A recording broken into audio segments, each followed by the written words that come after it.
what's up? I'm Adrienne Bailon. And I'm Julissa Bermudez.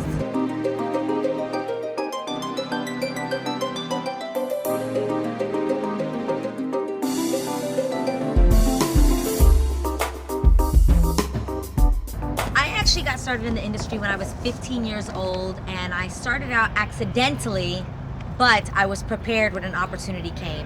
I actually was doing an internship at Beth Israel where I thought that I would possibly go into the health In medical field.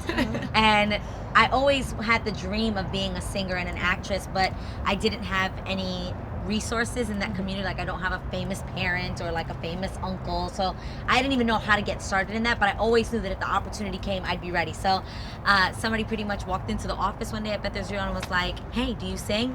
And I was like, yes, I have 4 songs prepared. What do you want to hear? I actually started back in the day on Telemundo when they were getting ready to merge with NBC for this new channel called Mundos. Love the channel. And I had no idea what I was doing. Prior to that, I was just going on auditions. I was studying theater and thinking that that's what I wanted to do. And I ended up going on this casting and somehow booked the show because I just brought as much energy and all the things that I thought what I needed to do was, and it ended up working. They gave me an opportunity and I moved to Miami to work on a show called The Roof, which is the first show that I ever hosted.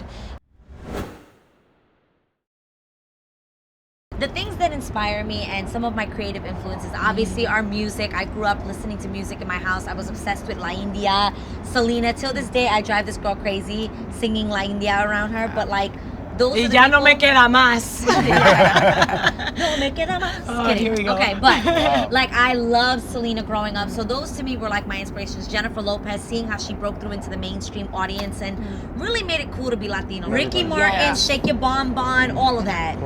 Big deal. And I think that's kind of the same era when I got into 3LW, and it really just worked out perfectly, and I felt really grateful that those people had come before me and opened those doors. You know, I always thought that if I can bring any sort of sass to what I do, some flavor, some sazon, like I call it, and just make me stand apart from everybody else that's trying to do what I'm doing, I thought that would, you know, genuinely not only bring fans along that I feel like the people that are watching that are already fans of the network and the whatever it is I'm presenting, but they'll really feel more of a connection because they can relate.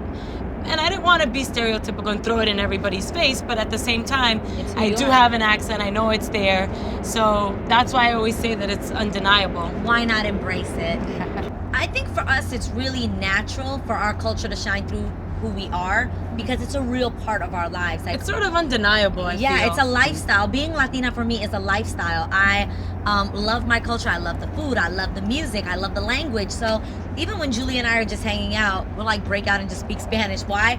Because that's who we are. That's how we were raised. That is the el calor, you know, that's just just how we are. And I think that's undeniable. And I think even when we do stuff in the mainstream, it always comes through that we are Latinas and proud of that.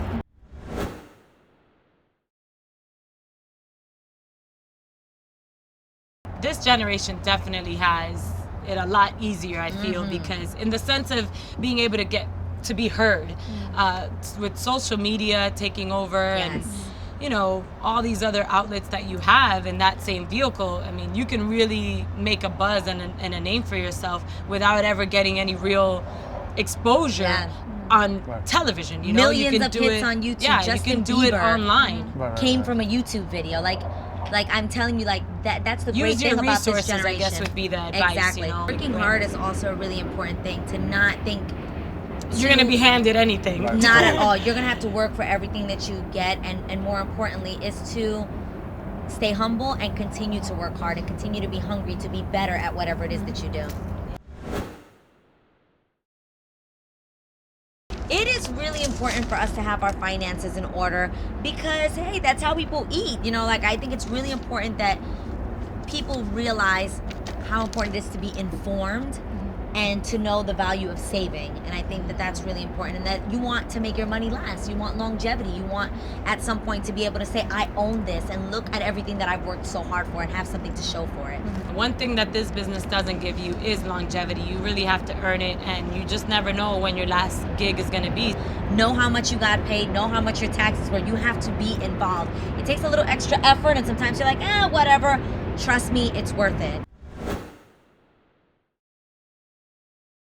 I think Soulfrito means to me exactly what Soulfrito means, how you add your seasoning and your Soulfrito to make anything better and tastier and just much more savory. To me, Soulfrito is celebrating your culture. It's about family. It's about, just really embracing everything that is so great about our culture. All the flavor in our culture is our Soulfrito.